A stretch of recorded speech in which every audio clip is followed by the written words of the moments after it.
mengamati NIM 2105010608. Di sini saya akan membuat tugas video, resum, reportase, dan investigasi.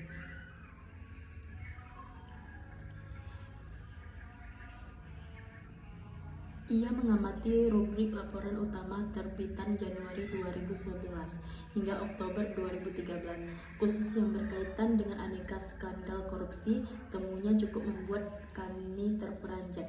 Ia menghitung ada 70 laporan utama dengan 268 tulisan yang berkaitan dengan kasus korupsi pada periode itu.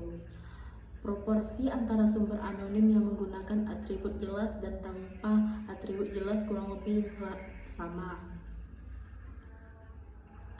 Kami yang mengusung jurnalisme investigatif memang tidak pernah mengharapkan pengguna sumber anonim pada prinsipnya. Identitas narasumber tidak dipublikasikan untuk melindungi mereka dari ancaman atas keselamatan atau pekerjaan mereka. Kita tahu pelaku kejahatan kelas kakap umumnya adalah orang yang memiliki kuasa. Ini bisa menimbulkan masalah terutama pada tingkat kepercayaan pembaca. Karena itu, kami sel narasumber merupakan bagian terpenting dalam pekerjaan jurnalistik. Mereka lah yang membukakan ruang-ruang gelap yang sering ditutup rapat. Untuk sebuah tulisan investigatif, hasilnya adalah pedoman tertulis untuk pengutipan narasumber anonim yang sebenarnya telah banyak kami praktekkan. Bambu Jakarta Timur pada 2009. Pada waktu lain, kami menggunakan jentole untuk mengambil gambar dalam pembuktian villa-villa yang diduga ilegal kawasan Puncak milik para petinggi negeri. Kami minta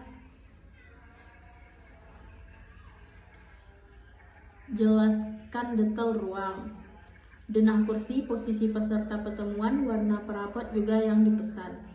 Data detail ini bisa dicek ke tempat yang disebutkan. Pembaca yang budiman, narasumber merupakan bagian terpenting dalam pekerjaan jurnalistik.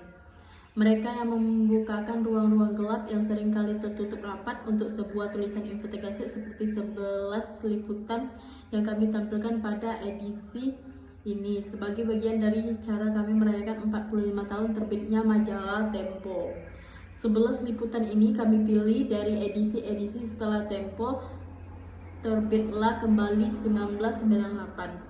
Tak semuanya merupakan laporan utama. Topiknya kami tentukan berdasarkan dampak yang muncul setelah tulisan diterbitkan, keragaman kesulitan pekerjaan, serta variasi isu agri tidak kami tulis kembali karena sudah diterbitkan dalam buku berjudul Saksi.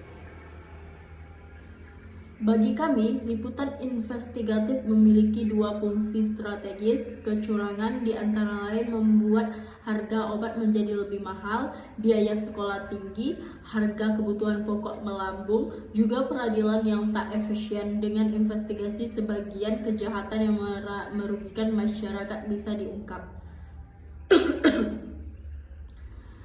Kami percaya pendekatan investigatif menjadi lebih bermakna pada saat ini. Tak kala perkembangan teknologi bergerak cepat, hasil liputan investigasi kini tidak melulu berujung pada produk media cetak. Sekaligus kami bisa melawan pesimisme pada sebagian kelompok yang menganggap jurnalisme mainstream akan segera mati ditinggalkan generasi baru yang lebih akrab dengan media sosial.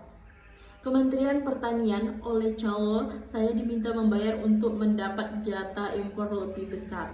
Katanya di kantor ia menyetorkan data kasar itu kepada Retno Sulistiyowati, redaktur pada Kompartemen Ekonomi. Keadilan Sejahtera, partai yang kadernya memimpin Kementerian Pertanian, tapi aturan itu menerbitkan permainan jual beli kuota impor. Dari suatu sumber ke sumber yang lain, lahirlah laporan utama majalah Tempo 20 Maret 2011 berjudul Main Daging Pentolan PKS Salah. Satu importer yang menjadi sumber Tempo adalah Marina Ratna, The Exclusive Asosiasi Pengusaha Impor importir daging Indonesia Thomas Sempiring. Dari Marinarana, duo Retno dan Aguang bertemu dengan pejabat Kementerian Pertanian yang menunjukkan dokumen impor daging.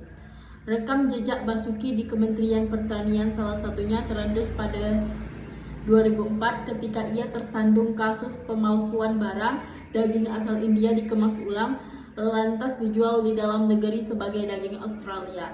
Importir daging Indonesia 2003 sampai 2008. Ia pemain lama impor daging. Kalangan importir daging menyatakan posisi